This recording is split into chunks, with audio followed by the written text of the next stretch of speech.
Previous lecture में हमने जो प्रॉब्लम्स देखी थी फॉर्मुलेशन बेस्ड था। फॉर्मूले जो ड्राइव किए थे उनके बेसिस पे जो भी इनपुट प्रॉब्लम में दिए होते हमने उसको प्रोसेस किया एंड देन आपका रिजल्ट फाइंड आउट किया। तो यहाँ पे जो मैंने प्रॉब्लम लिखा है ये प्रॉब्लम आप दो मेथड से कर सकते हो। एक तो आप जो भी फॉर्मूले हैं उनमें वैल्यू पुट करके आप कर सकते हो एंड दूसरा 3 फेज डायग्राम के थ्रू भी कर सकते हो। ठीक है, तो सबसे पहले तो मैंने बताया प्रॉब्लम को आप रीड कर लीजिए केयरफुली कि क्या कह रहे हैं। तो देखिए यहाँ पे प्रॉपर्टीज ऑफ सॉइल से आपका प्रॉब्लम है। A sample of clay taken from a stratum was found to be partially saturated and when tested in the laboratory gave following results। ठीक है, तो एक सैंपल लिया, उसको लेबोरेटरी में जब हमने इन्वेस्टिगेट किया तो आपके पास ये रिजल्ट्स आए and the result is specific gravity of soil particle is 2.6। जो हमने लेबोरेटरी में इन्वेस्टिगेशन किया and specific gravity find out किया दैट इज 2.6 एंड सैंपल जो आया था उसका वेट कितना है दैट इज 250 ग्राम। तो this is your total weight of soil sample, total weight of soil sample that is your W, अगर मैं यहाँ W से डिनोट करूँ। ठीक है, now dry wait of sample is 210 gram. This is your dry wait of sample जिसको मैं WD या WS से डिनोट कर सकता हूँ। ठीक है ना, वॉल्यूम ऑफ सैंपल आपको दिया है, this is total volume of sample.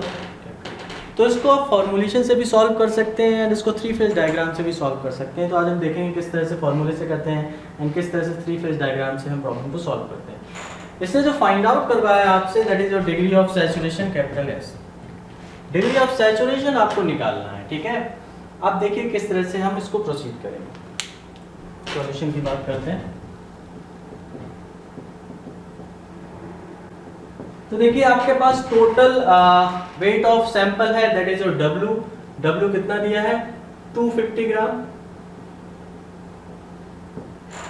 And your dry weight दिया है दैट इज WS और WD is equal to 210 gram.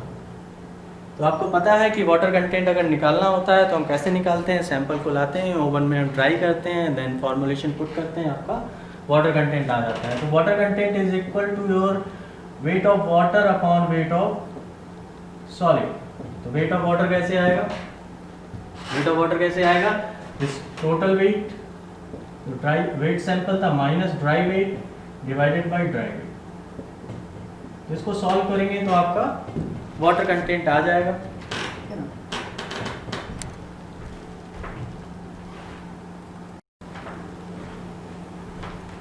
तो यहाँ से आप वाटर कंटेंट कैलकुलेट कर सकते हैं that is 250 minus 210 divided by 210। Water content की वैल्यू यहाँ पे आएगी 19%। This is water content. ना वाटर कंटेंट आपके पास आ गया है। तो यहाँ से वाटर कंटेंट हमने कैलकुलेट कर लिया है, वाटर कंटेंट आपका 19% आया। Now bulk unit weight calculate करते हैं। तो bulk unit weight is your gamma is equal to total weight of soil sample divided by total volume. Total weight of soil sample आपको दिया है that is 250 gram divided by total volume is 150। इसको solve करेंगे। So 250 divided by 150 this is 1.67 ग्राम पर centimetre cube. इसको kilometre पर metre cube में convert कर लेते हैं। तो जब किलोमीटर पर मीटर क्यूब में इसको कन्वर्ट करेंगे तो डायरेक्ट आप यहाँ पे देखिए 1.67 इंटू 9.81 से मैं यहाँ मल्टीप्लाई कर रहा हूँ। So into 9.81 direct comes 16.35 kilo newton per metre cube. Bulk unit weight आपका आ चुका है। नाउ क्या आप ड्राई यूनिट वेट कैलकुलेट कर सकते हैं। देखिए ड्राई यूनिट वेट के लिए आपका इक्वेशन क्या है that is gamma D is equal to gamma upon 1 plus W। Water content हमने पहले ही निकाल लिया, ठीक है ना, बल्क यूनिट वेट हमने निकाल लिया।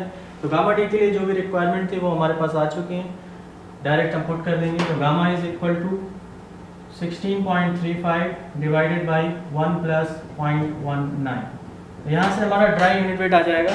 देखिए कितना आएगा, this is your 16.35 divided by 1.19। This is 13.73 your dry unit weight. 13.73 kilo newton per metre cube. तो ड्राई यूनिट वेट हमने निकाल लिया। देखिए आपके पास वाटर कंटेंट आ गया, बल्क यूनिट वेट आ गया एंड ड्राई यूनिट वेट आ गया।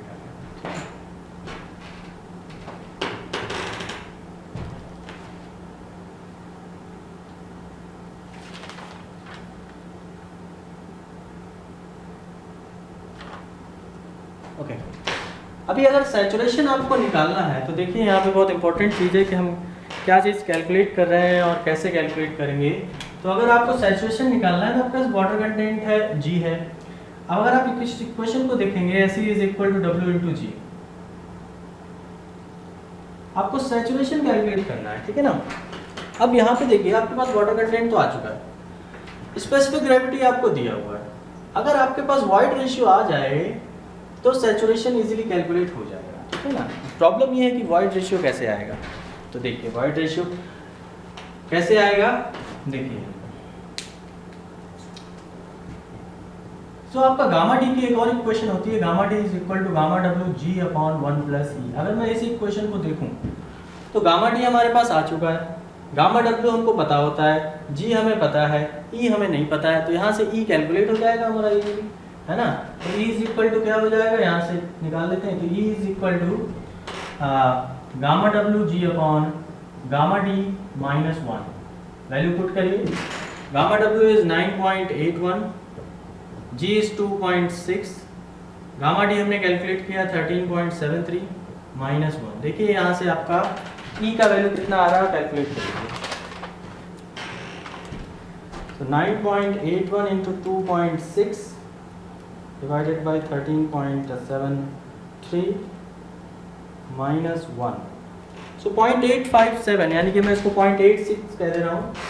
0.857 आपका वाइड रेशियो आया।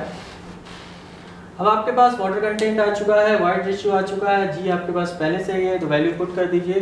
तो मैं यहाँ पे फाइनल जो आपका आउटपुट मांगा था वो लिख रहा हूँ, that is S into E is 0.857 is equal to water content is 0.19 into G is 2.6। देखिए सैचुरेशन कैलकुलेट करिए कितना आ रहा है।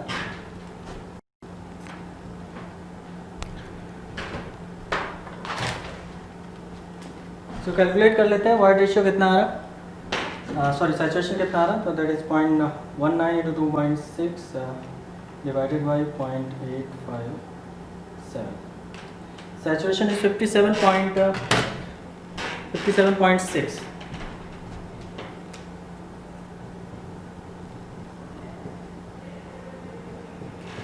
तो इस तरह से प्रॉब्लम सॉल्व करते हैं फॉर्मूले लगा के। हम जिस तरह से हमने फॉर्मुलेशन पढ़ा हुआ है ना, उस प्रॉब्लम को आप 3 फेज डायग्राम से भी सॉल्व कर सकते हैं, ठीक है ना। तो 3 फेज डायग्राम से कैसे सॉल्व करते हैं वो देखिए। तो यहाँ पे तो हमने water content, unit weight, bulk unit wait, dry unit wait and saturation इस तरह से कैलकुलेट कर लिया।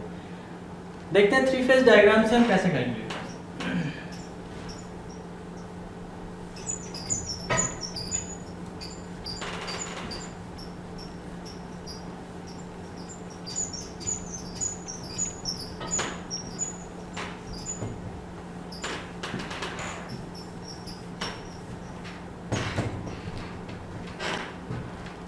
फेज डायग्राम बना लेते हैं।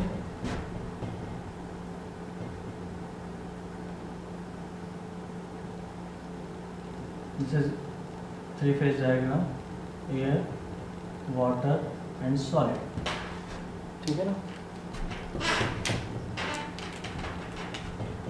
So this is weight of air, weight of water and weight of solid.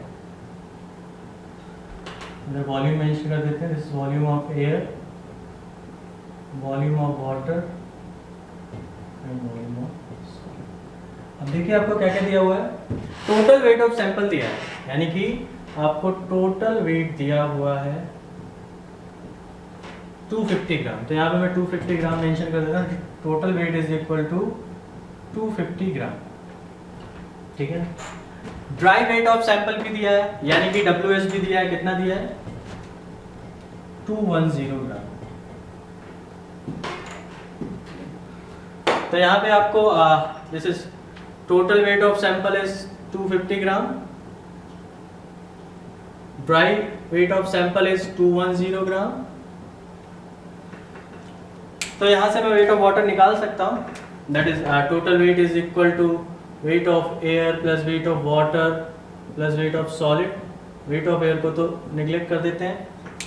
अब यहाँ से देखिए आपका टोटल वेट दिया हुआ है 250, वेट ऑफ वाटर आपका निकालना है, वेट ऑफ सॉलिड 210 दिया है, तो वेट ऑफ वाटर कितना आ गया 40 ग्राम। तो यहाँ से हमने वेट ऑफ वाटर निकाल लिया, दिस इज 40 ग्राम। आपको टोटल वॉल्यूम ऑफ सैंपल भी दिया है, ठीक है ना, टोटल वॉल्यूम ऑफ सैंपल दिया है, मेंशन कर देते हैं। दिस इज टोटल वॉल्यूम, कितना दिया है, दिस इज 150 सेंटीमीटर क्यूब, ठीक है ना। अब देखिए अगर हमें सैचुरेशन निकालना है तो रिक्वायरमेंट पे चलते हैं। अगर हमें सैचुरेशन निकालना है तो हमें क्या चाहिए, volume of water divided by volume of voids. तो ना तो हमें वॉल्यूम ऑफ वाटर दिया है ना वॉल्यूम ऑफ वॉइड्स दिया है, तो वॉल्यूम ऑफ वाटर और वॉल्यूम ऑफ वॉइड्स कैसे कैलकुलेट करेंगे ये देखते हैं। तो आप देखिए अगर मैं इस इक्वेशन को देखूं, कौन सी इक्वेशन को, that is gamma W is equal to weight of water upon volume of water, ठीक है ना। इस इक्वेशन को हम फॉलो करते हैं। तो इस इक्वेशन को जब आप फॉलो करेंगे तो आप देखिए वॉल्यूम ऑफ वाटर कितना हो जाएगा, wait of water upon weight of water कितना है हमें पता है, हमने निकाल लिया, that is 40 divided by this is 9.81। इसको सॉल्व करिए।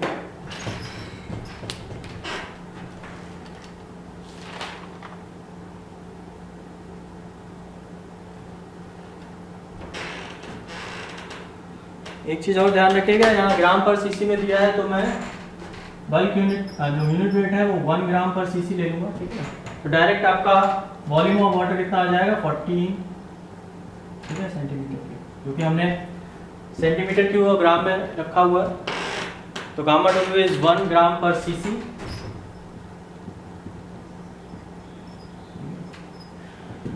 किलो न्यूटन के फॉर्म में होता तो 9.81 रखते, ठीक है। तो वॉल्यूम ऑफ वाटर हमारा आ गया 40 centimetre cube. This will come 40। Now volume of solid भी निकाल सकते हैं इसी तरह से। तो gamma S is equal to what, volume of solid divided by weight of solid upon volume of solid, WS upon VS, ठीक है ना। अब देखिए वेट ऑफ सॉलिड तो हमें पता है, हमें वॉल्यूम ऑफ सॉलिड चाहिए, तो वॉल्यूम ऑफ सॉलिड क्या हो जाएगा, WS upon gamma S। Gamma S कहाँ से आएंगे, गामा S तो है नहीं, तो गामा S को हम कन्वर्ट करते हैं, ठीक है। गामा S को कैसे कन्वर्ट करेंगे, तो देखिए यहाँ पे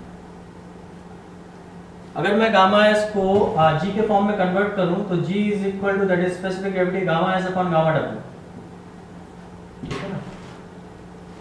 तो volume of solid is equal to WS upon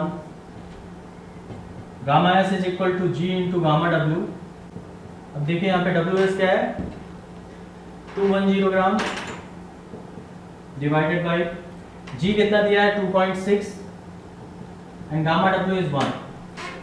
simply solve कर लेंगे इसको,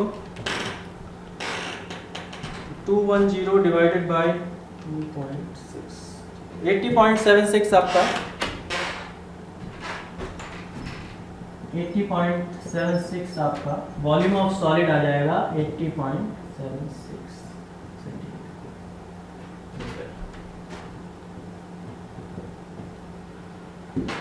ओके, अब देखिए रिक्वायरमेंट क्या है, वॉल्यूम ऑफ वाटर की एंड वॉल्यूम ऑफ वॉइड्स की। वॉल्यूम ऑफ वाटर हमारा आ चुका है, ठीक है ना, बट वॉल्यूम ऑफ वॉइड्स नहीं मिला है अभी भी हमें। वॉल्यूम ऑफ वॉइड्स कैसे आएगा, अब देखिए यहाँ पे 3 फेज डायग्राम देखिए, तो total volume is equal to volume of air plus volume of water plus volume of solid and volume of air plus volume of water is volume of voids, क्योंकि voids contain what, air and water both. So this will become volume of voids, this volume of air plus volume of water plus volume of solid. तो यहाँ से मुझे मिल जाएगा volume of voids, ठीक है। तो volume of voids क्या होगा, this is total volume minus volume of solid. Total volume आपको दिया हुआ है कितना, 150। वॉल्यूम ऑफ सॉलिड आपने कैलकुलेट कर लिया 80.76। यहाँ से आपको वॉल्यूम ऑफ voids पता चल गया कितना आएगा, कैलकुलेट कर लीजिए। This is 69.2। This is your volume of voids. Volume of wide पता चल गया, वॉल्यूम ऑफ सॉलिड पता चल गया, वॉल्यूम ऑफ वाटर पता चल गया। थ्री फेज डायग्राम से ही हमने सारी चीजें निकाली हैं, ठीक है ना। सो यहाँ पे आपका अब मैं सैचुरेशन निकाल सकता हूँ। This saturation is equal to volume of water, this is 40 divided by volume of voids is 69.2 into 100। देखिए कितना है।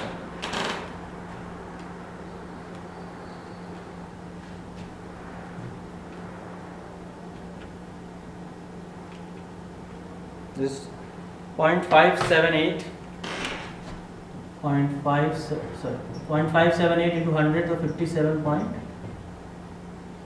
आ जाएगा, 57.8%। सैचुरेशन आपका 57.8% आया। और प्रीवियस जो हमने मेथड से किया था उससे भी आप मैच करेंगे तो दोनों में आपका सिमिलर आंसर आना चाहिए, ठीक है ना। तो इस तरह से हम थ्री फेज डायग्राम से प्रॉब्लम सॉल्व करते हैं। ये थोड़ा सा आपका मुझे लगता है कि इजी प्रोसेस है अगर आपको क्लियर है तो, है ना। प्रीवियस वाले में देखेंगे बहुत सारे फॉर्मूले आपने लगाए थे, गामा डी निकाला, गामा बल्क निकाला, and then void ratio calculate किया। सो वहाँ पे यहाँ पे हमने उन इक्वेशंस का यूज़ नहीं किया, यहाँ पे बेसिक इक्वेशंस का यूज़ किया है, गामा एस और गामा डब्ल्यू का, एंड देन हमने थ्री फेज डायग्राम की मदद से अपना आंसर निकाला, ठीक है। तो इस तरह से भी आप सॉल्व कर सकते हैं, that is totally up to you, ठीक है।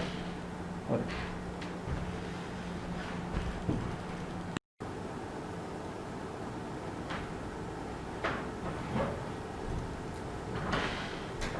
नेक्स्ट प्रॉब्लम देखते हैं। दिस इज बोरोपिट की प्रॉब्लम है। बोरोपिट एंड फिल की प्रॉब्लम में आप ध्यान रखेंगे, एक इक्वेशन है बहुत इंपॉर्टेंट जो हम जनरली यूज़ करते हैं बोरोपिट और फिल के प्रॉब्लम में। कि आपने कहीं से सपोज इम्बैकमेंट बनाना है, तो इस इम्बैकमेंट बनाने के लिए आपने कहाँ से सॉइल को लेके आए हैं, that is your source, that is your borrow pit, and उस बोरोपिट से जो सॉइल लेके आए उससे आपने इम्बैकमेंट बनाया। तो इस तरह की प्रॉब्लम को हम सॉल्व करते हैं। इक्वेशन में यहाँ पे लिख रहा हूँ, दैट इज क्योंकि आपको देखिए जो भी प्रॉब्लम दी है an airport runway fills needs this much of soil compacted to a void ratio of 0.70. There are two boropits A and B. There are two boropits A and B जहाँ से soil लेके आया और आपको ये runway fill करना है। Where the required soil can be taken and transported to the sites. ठीक है, तो यहाँ पे देखिए void ratio दिए हुए हैं आपको बोरोपिट A के लिए एंड बोरोपिट बी के लिए, एंड ऑल्सो ट्रांसपोर्टेशन कॉस्ट भी दी है in rupees per metre cube. इसने पूछा क्या है, which of the two borrow pits would be more economical. इस तरह की प्रॉब्लम जनरली पूछी जाती हैं, ऑब्जेक्टिव में आती हैं, ठीक है ना, क्योंकि बहुत ज़्यादा लेंदी नहीं है ये प्रॉब्लम। तो देखिए किस तरह से इक्वेशन जो इसमें यूज़ करेंगे वो सॉल्व होती है। तो this is your total volume is equal to volume of voids plus volume of solid. मैंने डायरेक्ट यहाँ पे लिख दिया है क्योंकि volume of void is equal to volume of air plus volume of water. यहाँ पे मैं लिख देता हूँ, this volume of void is equal to volume of air plus volume of water. Void के अंदर या तो वाटर हो सकता है, वाटर और एयर दोनों हो सकता है। This is actually three phase system के अकॉर्डिंग मैंने बताया ना। यहाँ पे देखिए, अगर आप VS को बाहर लेंगे, वॉल्यूम ऑफ सॉलिड को बाहर लेंगे, तो आपके पास ब्रैकेट के अंदर क्या बच जाएगा, volume of void divided by volume of solid plus 1। This is total volume is equal to volume of solid and this VV upon VS is equal to क्या होता है, वाइड रेशियो। ये इक्वेशन आपकी बहुत इंपॉर्टेंट है। Generally बोरोपिट और field का जो प्रॉब्लम आता है वो इसी इक्वेशन से हम सॉल्व करते हैं। आप देखेंगे अपडेटेड एग्जाम में इसी तरह के क्वेश्चन आते हैं। तो ये इक्वेशन आप ध्यान रखेंगे कहाँ से आई है वो मैंने आपको बता दिया, ठीक है। अब देखिए, तो सबसे पहले तो मैं वॉल्यूम ऑफ सॉलिड निकाल लेता हूँ, ठीक है ना, रनवे फील्ड का। तो वॉल्यूम ऑफ सॉलिड कैसे निकालूंगा, क्योंकि मुझे दिया है volume of solid is equal to total volume हमें दिया कितना फिल करना है, this is 60,000,006 lakh divided by 1 plus E. 1 plus E, void ratio कितना दिया 0.70। इसको सॉल्व कर लीजिए।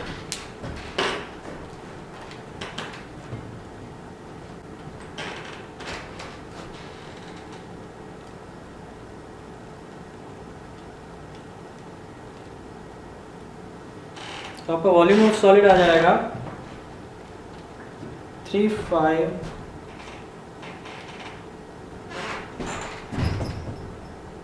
वॉल्यूम ऑफ सॉलिड आ जाएगा 352941.1 मीटर क्यूब, ठीक है।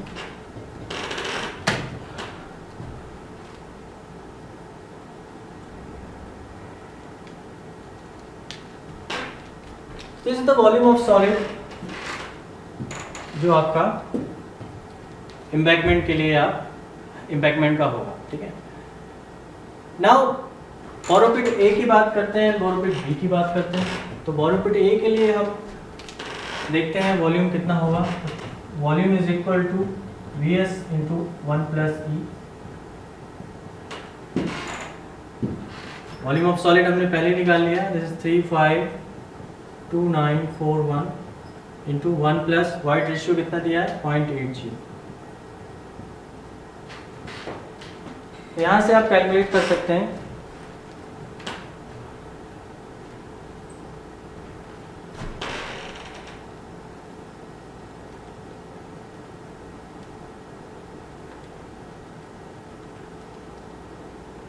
This is 6352 635,294.1. This is total volume for borrow pit A। तो यहाँ पे बोरोपिट, और सेम हम बोरोपिट B के लिए भी निकाल सकते हैं।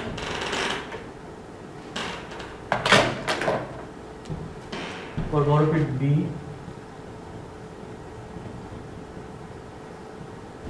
Total volume is equal to volume of solid 2941.1, यहाँ पे 0.1 है इन ब्रैकेट। इसका वाइट रेशियो कितना दिया 1.70। यहाँ से सॉल्व करेंगे तो देखें कितना आ रहा।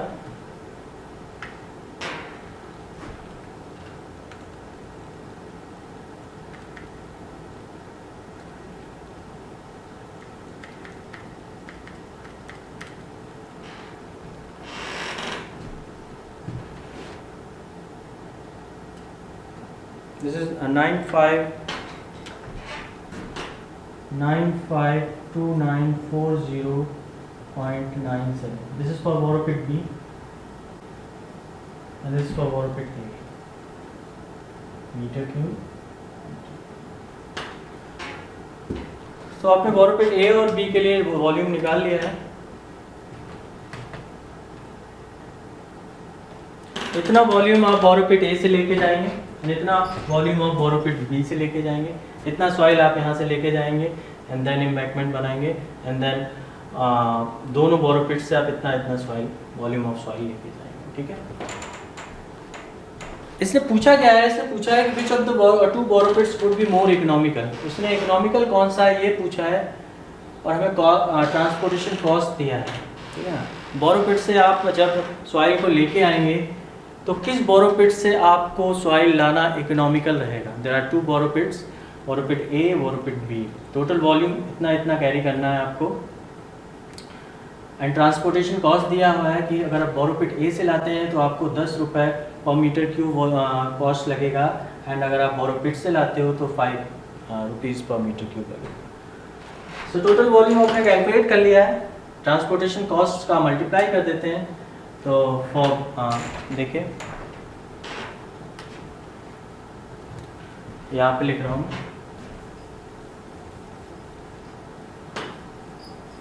अगर आप बोरोपिट ए का यूज करते हो सो ट्रांसपोर्टेशन कॉस्ट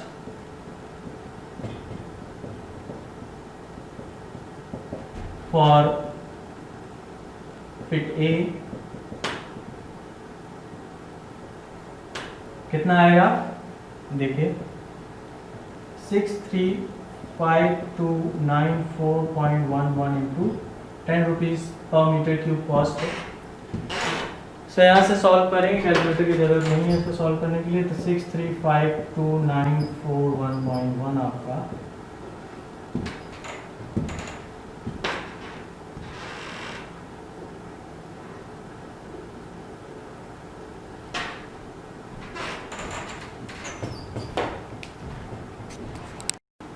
कॉस्ट आ जाएगा।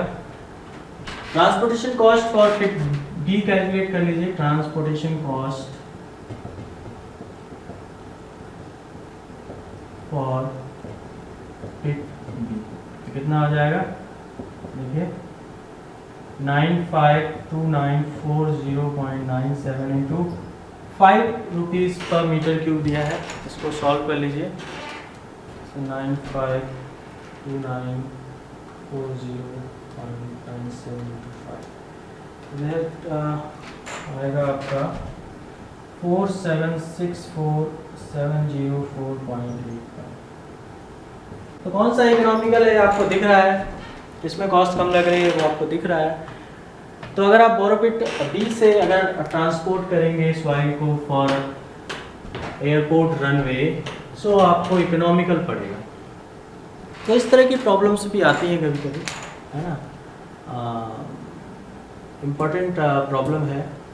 और किस इक्वेशन से निकालते हैं, तो ये इक्वेशन आप ध्यान रखिएगा, इस इक्वेशन से हम इस तरह की प्रॉब्लम्स को सॉल्व करते हैं।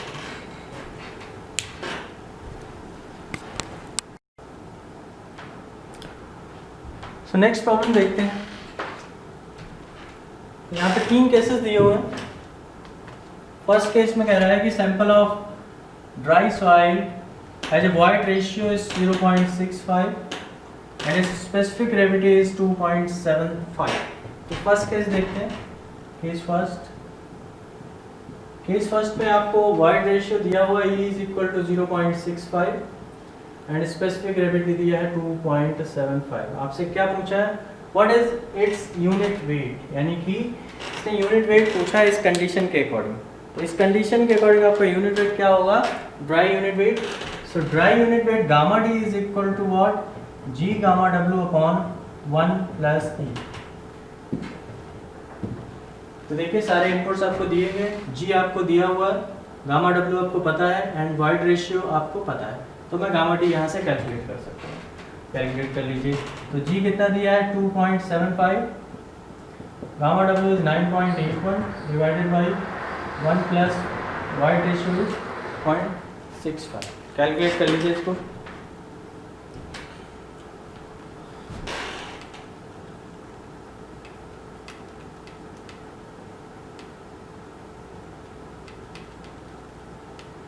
तो 16.35 आपका ड्राई यूनिट वेट आ जाएगा। Gamma D is equal to 16.35 kilo newton per metre cube. ये आपका फर्स्ट केस है जिसमें उसने ड्राई कंडीशन की बात की थी, तो मैंने ड्राई यूनिट वेट निकाल लिया।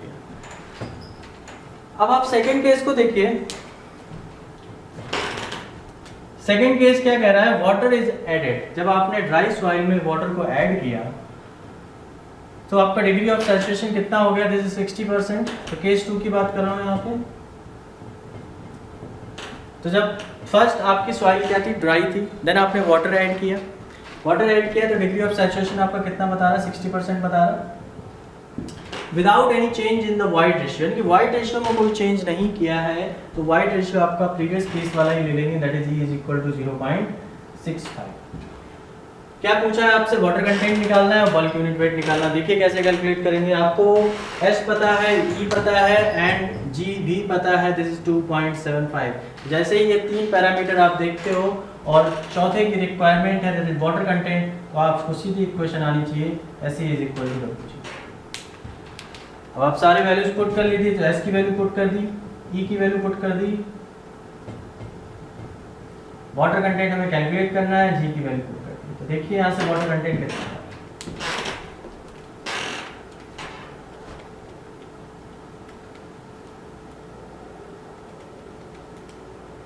0.1418, वाटर कंटेंट आ रहा 0.1418 and that is 14.18%।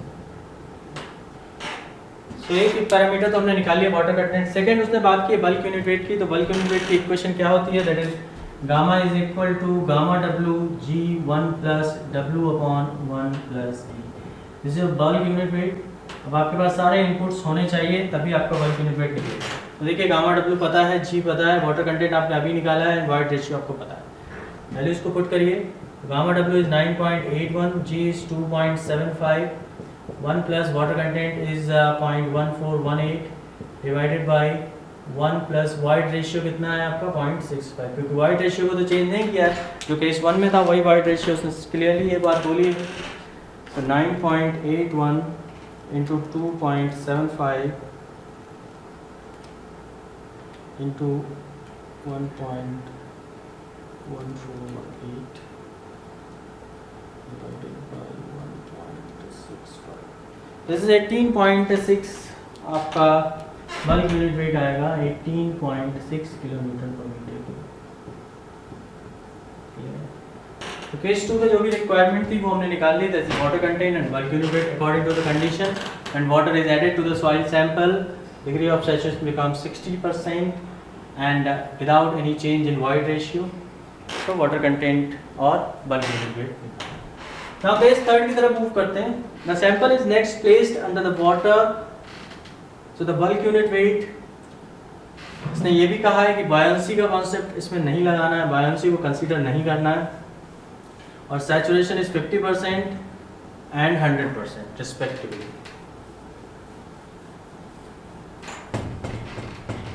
क्लियर है।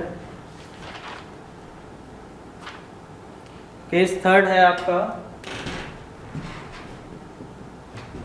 Soil sample is below the bottom.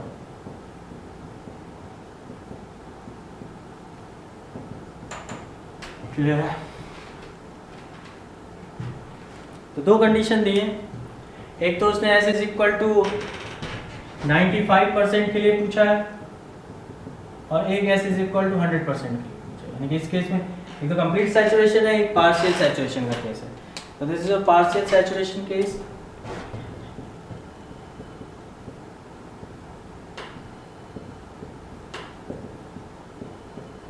and this is complete saturation।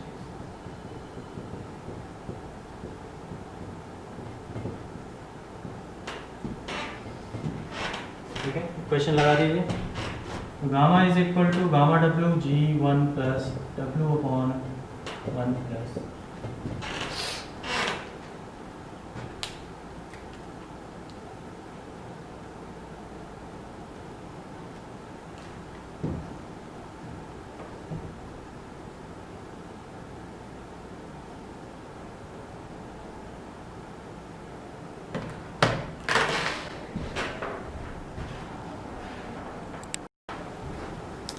Solve करिए आगे। जैसे gamma W G plus W into G upon 1 plus ई,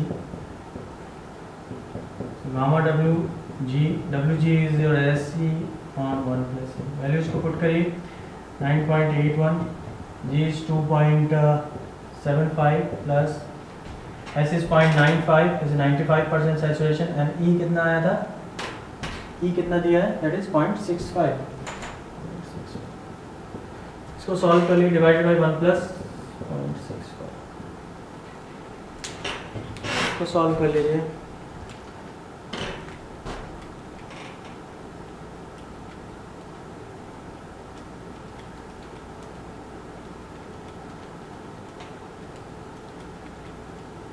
20.02 आपका यूनिट वेट आएगा for 95% saturation.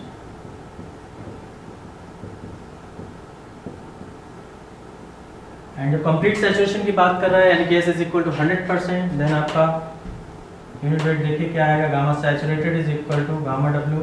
Direct equation है G+E/1+E, किस तरह से ड्राइव करते हैं प्रोसेस के थ्रू भी आप देख सकते हैं। Gamma W is 9.81, G is 2.75, E is 0.65 divided by 1 plus E is 0.65। इसको सॉल्व करेंगे तो आपको यूनिट वेट मिल जाएगा for the second condition that is 100% saturation. So 2.75 plus 0.65 into 9.81 divided by 1.65। यहाँ से आपकी 20.2 वैल्यू आएगी।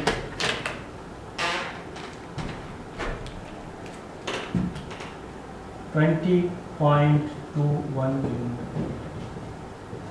तीनों कंडीशन के लिए आपने देखा, first condition is a dry condition, second में आपने वाटर ऐड किया, सैचुरेशन 60% हुआ, एंड आपने वाटर कंटेंट कैलकुलेट किया एंड बल्क यूनिट वेट।